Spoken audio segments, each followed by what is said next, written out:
Thank you, Sarah, and thank you, Gareth, for an outstanding presentation. And thank you for the whole Satala team and Rose for what has been a really, really amazing week. I've not watched everything live, but I've certainly watched most things on record.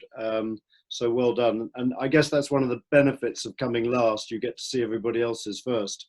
Maybe just a little bit of background. I called this the Junior Miners Ignore Us at Your Peril, because I think it's really important for everybody in ESG, but the whole mining world, but also society as a whole, to understand and respect the importance of the junior sector, even though they're a much smaller part in value than the senior. So a little bit of background on myself.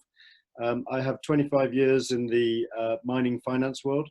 I sit on a number of mining company boards. I chair 2 remuneration committees, which is really important and really interesting at the moment with ESG, because there's greater focus on ESG within remuneration of boards. I launched Digby, and I was particularly interested with Gareth's talk, because we launched Digby, which is a mining data and research platform. It's fairly unique because we address research from a technical point of view. So it's basically trying to identify and mitigate risk early, much earlier than we've ever done before, through the provision of objective and balanced research of the key technical risks: geology, metallurgy, and engineering. But risk obviously doesn't stop there. It also includes ESG. And I would just answer one thing of Gareth's, and that is your comment on the small portion of ESG in the ESG world, in the investment world.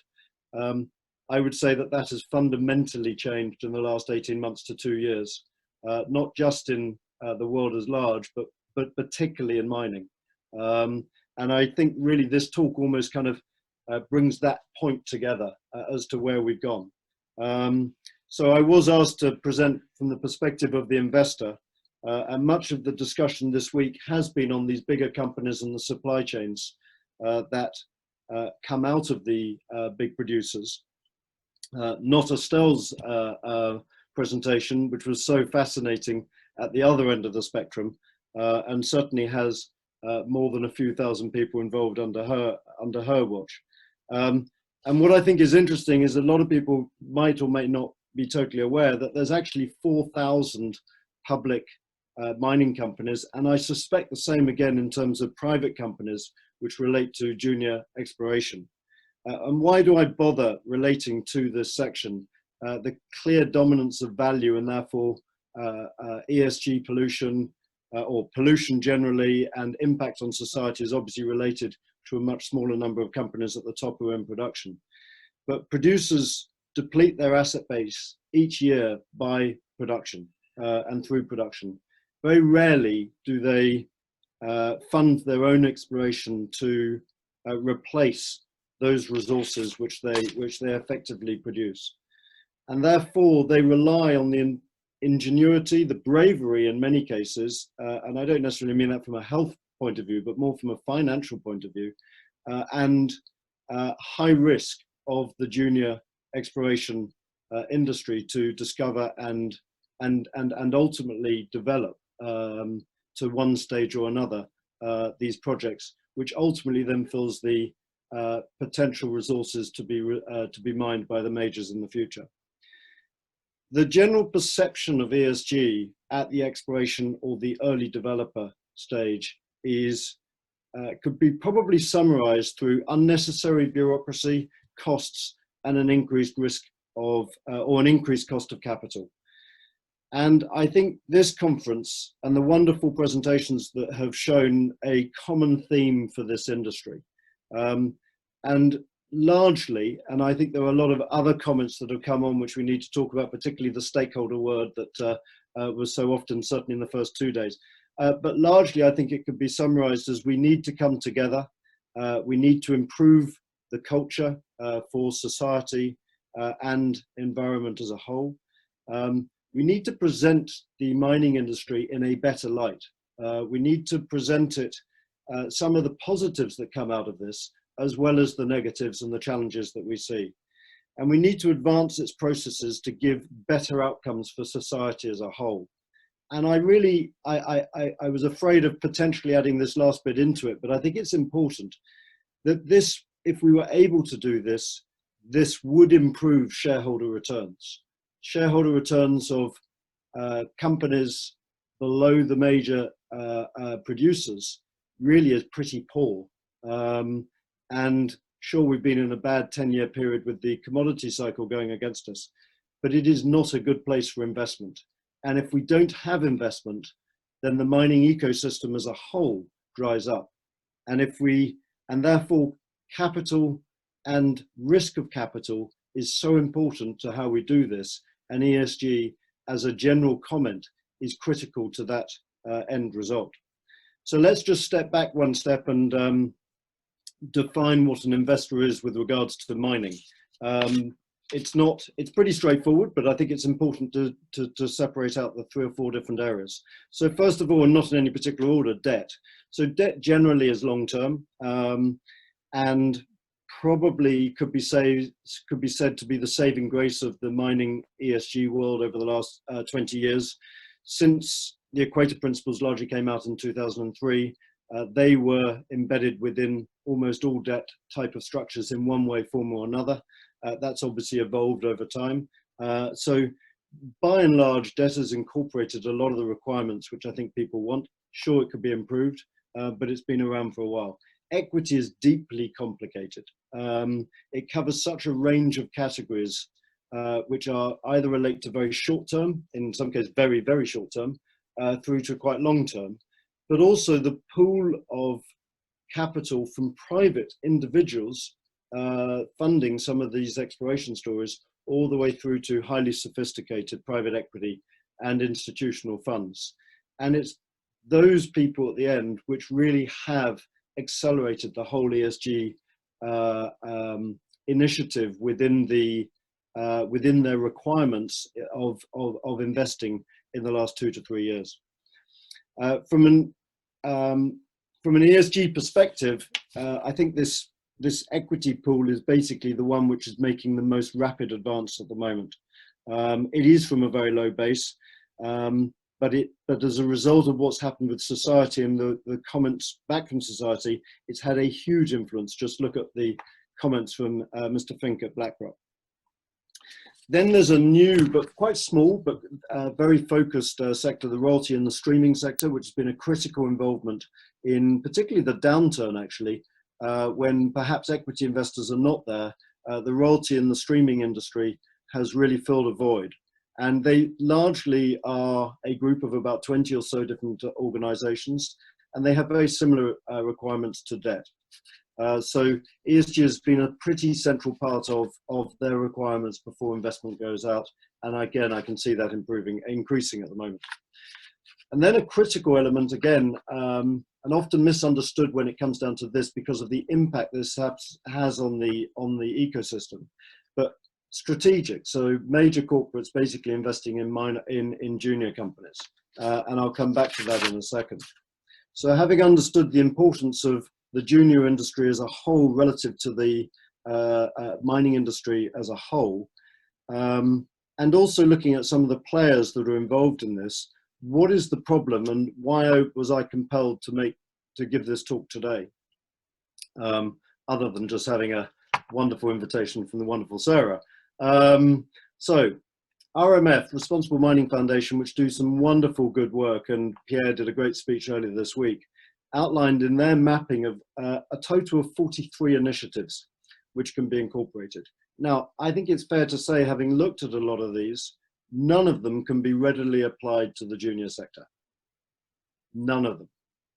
So at the same time, you've got to put on top of that the institutional investors are also all demanding stronger ESG within the last 2 years. This has not been gradual in the course of the last 5 or 10 years as people can ramp up their processes internally.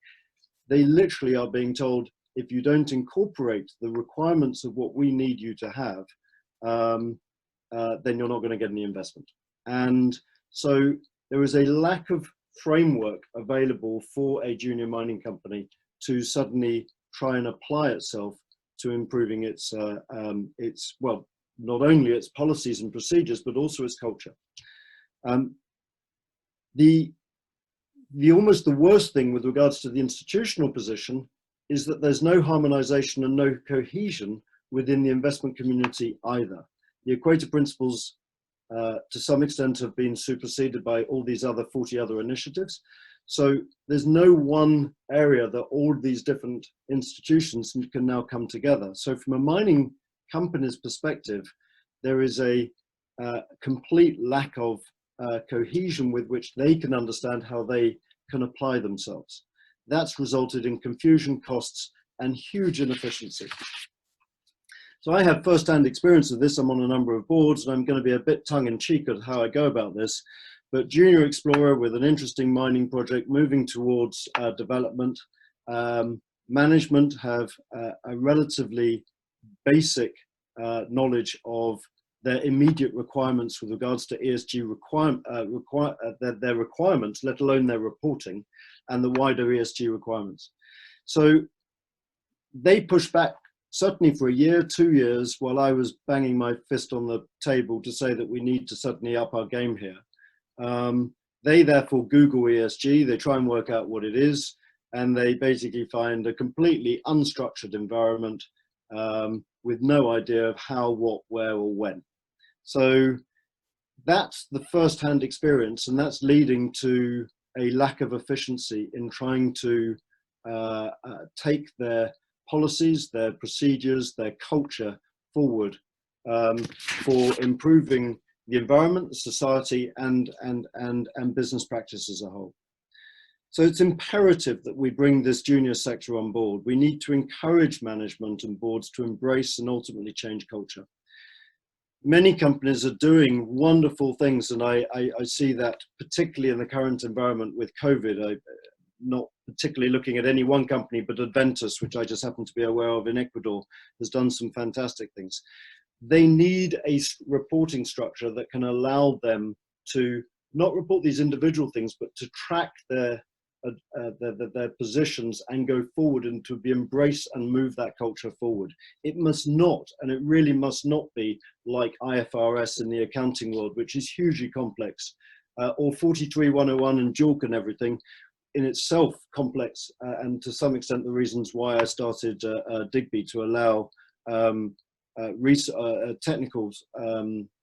technical issues of mining to be better understood by the lay people. If we are to succeed, we need a relatively simple, straightforward process which will bring these companies and these management and boards on board, change culture, and embrace. As Mark Cutifani, the head of Anglo American, said, companies should aspire to being a welcomed guest in a community. And if we can achieve that, then we will likely have achieved good communication, good policies, and positive action. If we don't achieve this, I probably don't need to explain to all of you exactly the implications, but certainly investment won't flow to the sector. Large mining companies will be afraid, and I think this is one of the key things. They'll be afraid of taking over junior mining companies. What is in the cupboard, which they don't know, which will then impact their own scorecards, which will then impact potentially their debt ratings, their cost of capital, and all the other implications that goes with them. It will mean there's probably going to be greater evidence of supply shocks over the longer term as exploration companies fail to achieve investment and therefore fail to go out and make these wonderful discoveries. So I think, I'm not quite sure my time limit on this, but I think that probably pretty much covers what I wanted to try and get the message across. This junior sector is critical. It does not have a good name. We all know that. That's not a surprise. But I'm confident that if we can bring all the wonderful good of what so many presenters this week together and make an appropriate structure for the junior industry to apply itself and to report to, then I think we can find greater confidence, we can find better means of going forward, and ultimately, which must be the goal for everybody, and from your wonderful conference, Sarah, is we can find a better society and a better environment. I would just finish on one final point, as I'm hosting the Mining Beacon ESG After COVID event on Wednesday next week, a webinar which is available to anybody to dial in on. It will be particularly interesting after this because it's touching on one or two areas that haven't been touched at here. And particularly one of the questions that's going to be highlighted is how should management get awarded through bonuses as a result of ESG? And that always brings out questions and temperatures probably rising. So it might be quite an interesting presentation for people to watch.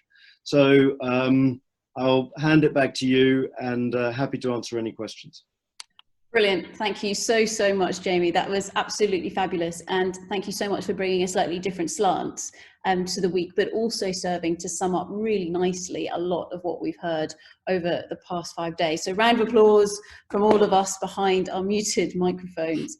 Now, in terms of questions, I don't want to steal the thunder from the session next week, but just to throw it straight back at you, and this has been a question that has come in, which is around how should those leaders be remunerated or rewarded with regards to all of this? What is some of your insight to that without spoiling, obviously, your event next week? Well, I think that's I think it is a great question. That's why I put it on the agenda for next week, I suppose. But I think actually to be slightly boring about it, but to answer it in reality is with the benefit of my chairmanship of not only two remuneration committees I'm on, but both of them having just had a 5-year review and having had outside consultants giving us advice, one in Canada and one in the UK. ESG is now required to be part of, or is encouraged by government and by corporate governance to be part of a remuneration structure on the short-term goals, not so much the long-term goals, so the 1-year goals. Clearly, health and safety has always been there to some extent or another, so that doesn't change. The problem which we've had is the ability to objectively score, or objectively to basically objectively score that ESG. And I think that one of the problems that we have with mining ESG as just a general thing is if you look at Sustainalytics and MSCI, which are the two key global players in the ESG scoring world, is mining just gets a negative score. So it's very, we need to basically find more metrics and mechanisms in order to find continuous and improving scores that can be then applied, which can then go into scorecards for boards or independent committees to then review. So the problem is there is a lack of objectivity to what we've got at the moment, particularly at the junior mining sector. It's easier at the senior level where you can focus on lost time injuries, etc., etc., etc. But at the junior area, it is a more difficult process from an objectivity point of view, and that's something that I think we need to try and focus on. But ultimately, yes, ESG is going to play a bigger part of, and ESG is not just health and safety now. It's very much, as you've worked out this week, it covers so many different areas, and we need to make sure that that is incorporated to some degree without losing the obvious focus of strategic goals for these companies as well. Brilliant, thanks Jamie. So just to that final question with regards to the objectivity, is that something where perhaps rather than leaning on those junior miners to say that they have to spend an awful lot of time and money reporting numbers sort of downstream, as it were, actually we need to be looking at, so for example, just as Gareth gave an overview for the previous talk, we can use things like satellite derived information. We can use things like gold fingerprinting, which is something we heard about yesterday. And we can also use things like nature metrics. So we heard from Kat earlier on in the week in terms of looking at what is the biodiversity in the area. Is this something where actually we need to re-look at where these data sets are coming from to actually try and get that objectivity? Probably ultimately yes, but I think we need to go back one step. I think we need to start off with baby steps, and I don't mean to demean everything that's been said this week, but a lot of that has obviously been focused on the major, or on producers. I think we need to encourage management and boards to embrace ESG as a whole, which will ultimately change culture and lead to improved well, as Mark Cutifani says, ultimately to lower cost of capital if it's done properly. And if we can do that, then we make so many wins along the way. So I think the importance from a remuneration point of view of finding objective metrics is to keep it simple at the beginning and ultimately to move this thing forward over time. Because at the moment we have much of the sector, obviously not the developers who are actually going forward in development because they're incorporating things in their economic studies, etc. But below that level, there are so many things which are relatively small, many of which are already being done, but they're just not being reported. They're being done because of host country requirements or anything.